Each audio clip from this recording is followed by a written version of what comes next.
D, and it's a real sidestep from what we were just working on. We were working on 4A, finding area under a curve. Here we're just going to look at this anti-differentiation process. So let's explain what we're doing. Alright, if we have a function, I'm going to use capital F of x here for a function, and we differentiate it. Alright, we're familiar with that, using differential calculus technique.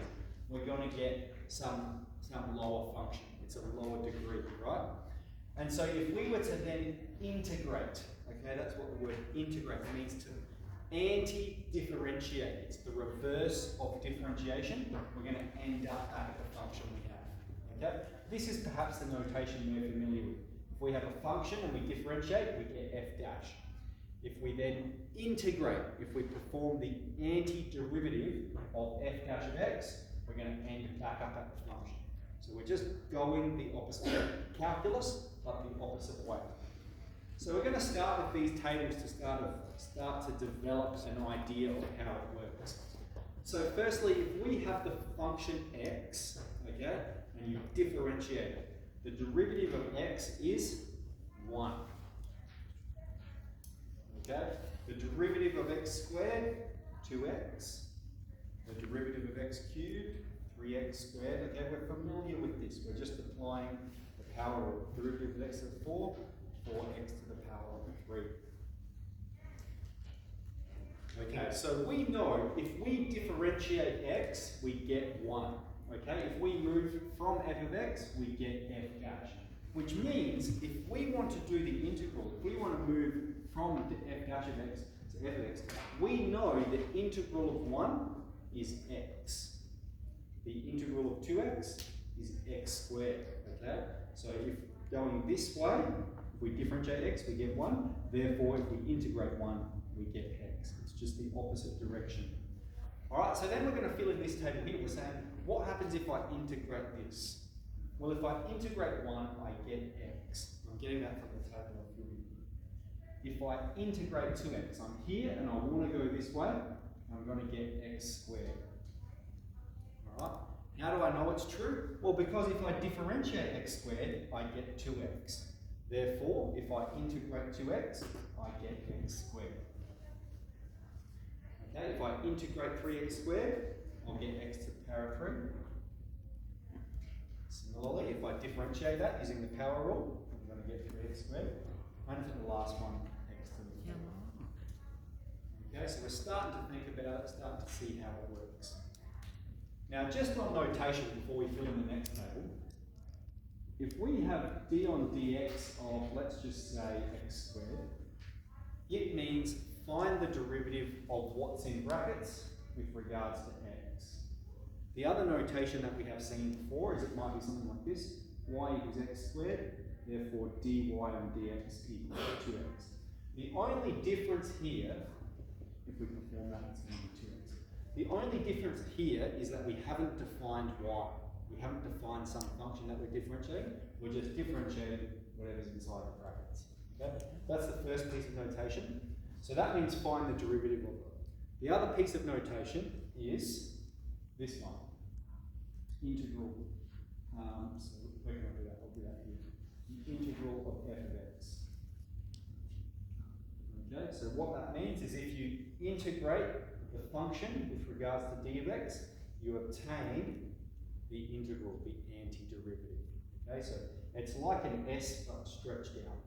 It's an elongated s. We call it the integral symbol. That's its name. Okay, so we've got that, so we've got some notation. Let's move on to table 3. So now we're going to do again what we did over here. We're going to differentiate these. So if I have x squared on 2, now how we should think about it is like this. X squared on 2, that's equal to half times by x squared. And so we know when we differentiate it, the half is just going to hang out the front. And the derivative of x squared is 2x. So we have half times 2x, which means this simplifies to x.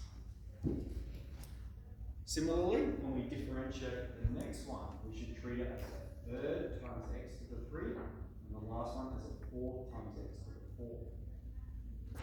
If we differentiate a third times x to the 3, the third hangs out the front, and the derivative of x to the 3 is 3x squared, and the third and the 3 cancel. Alright, and last one, fourth, 4x to the 3, which simplifies to x to the 3. Okay, so let's think about what does it mean in terms of differentiation and integration.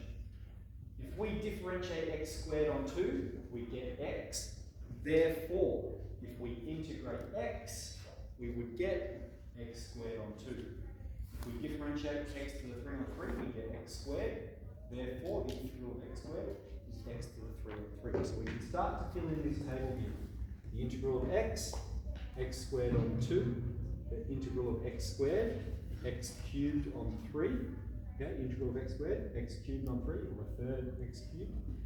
And integrate x to the 3, we get x to the 4 on 4. So let me put some rows in there to separate them a bit.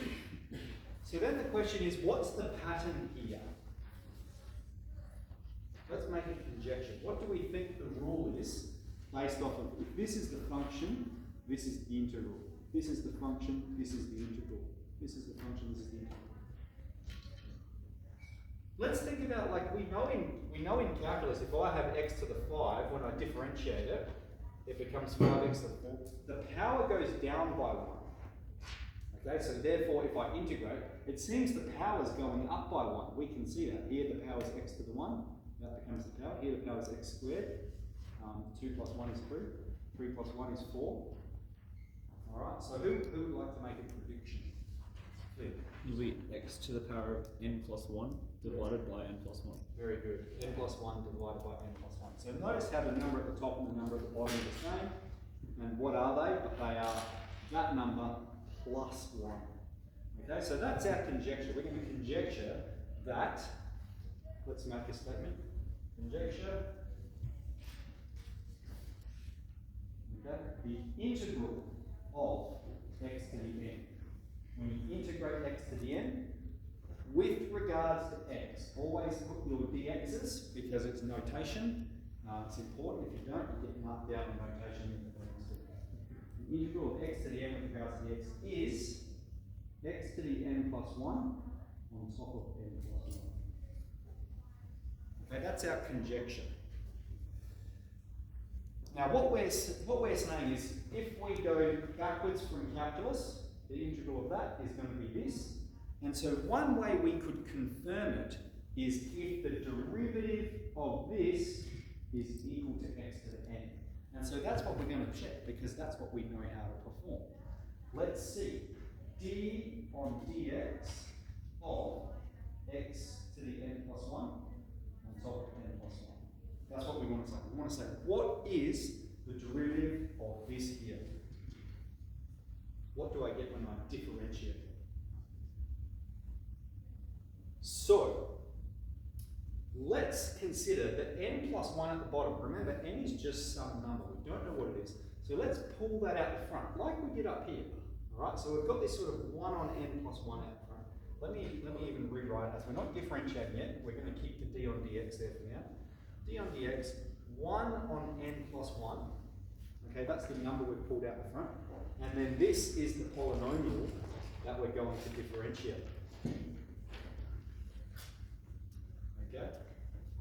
Now we're ready to differentiate it.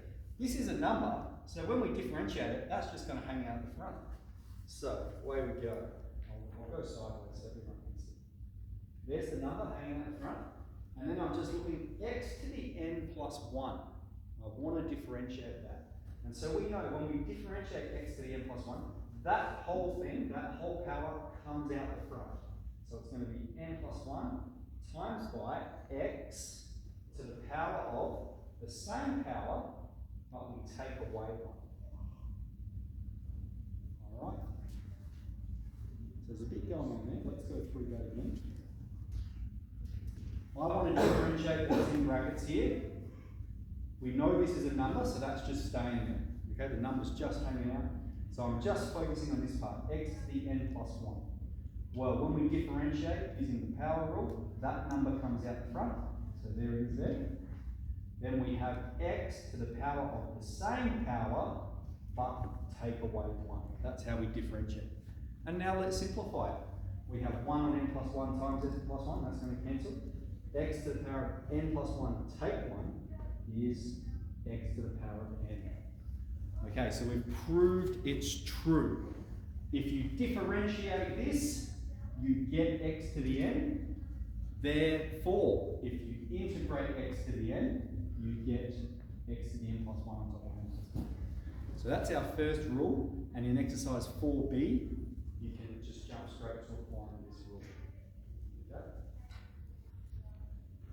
Alright, any questions so far? Alright, I'll spin the board around so we can do the E one.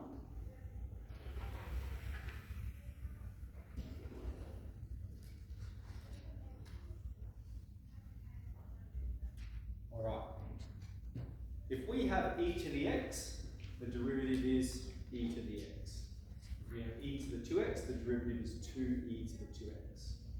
E to the 3x, the derivative is 3e to the 3x. And if we have e to the x on 2, alright, a good way to think of it is it's e to the half times x, alright, and the derivative is going to be half e to the half x. In fact, the rule, I might add another column here, if we have e to the kx, then the derivative is ke to the kx.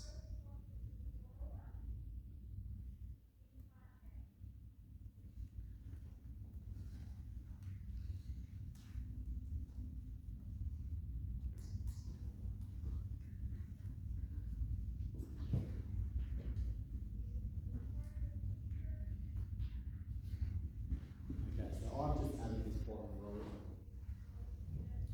Okay, so what we've got is we know if we differentiate this the left-hand column, we obtain the right-hand column. And what you should see is this column should match this one. Okay? Therefore, if we integrate e to the x, we're going to obtain e to the x. If we integrate 2e to the 2x, we're going to obtain e to the 2x. Alright, and we can check it both ways because I know if I differentiate e to the 2x, that gives me 2e to the 2x. So therefore, if I integrate that, that's what I'm going to obtain. E to the 3x, e to the half x. Okay. So following this rule, and we think of what's going to go in here, if I integrate ke to the kx, that's going to be e to the kx. Alright. So here's a question though. What if I integrate e to the kx? Can anyone make a prediction about what the integral of e to the kx is? Alright, and that's what I think it asks us to do in the next phase. Make a conjecture about the integral of e to the kx.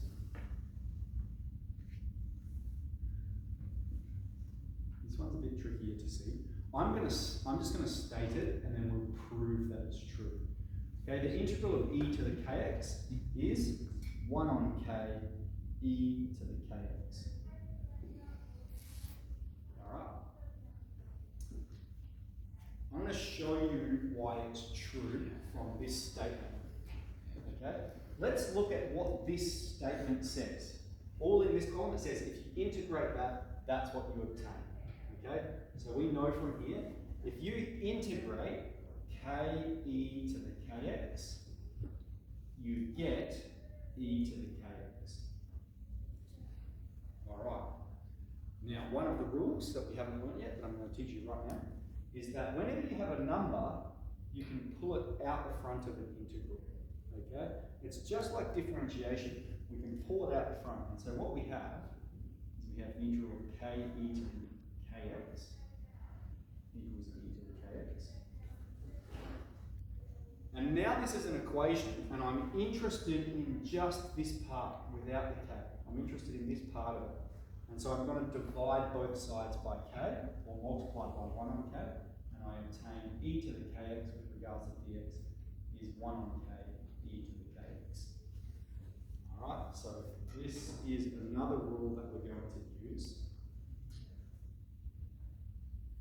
Alright, we haven't proved it yet though, Nick. We haven't proved it yet though. won't be a long proof, I'm going to prove it up here. Alright, I'm going to prove this rule.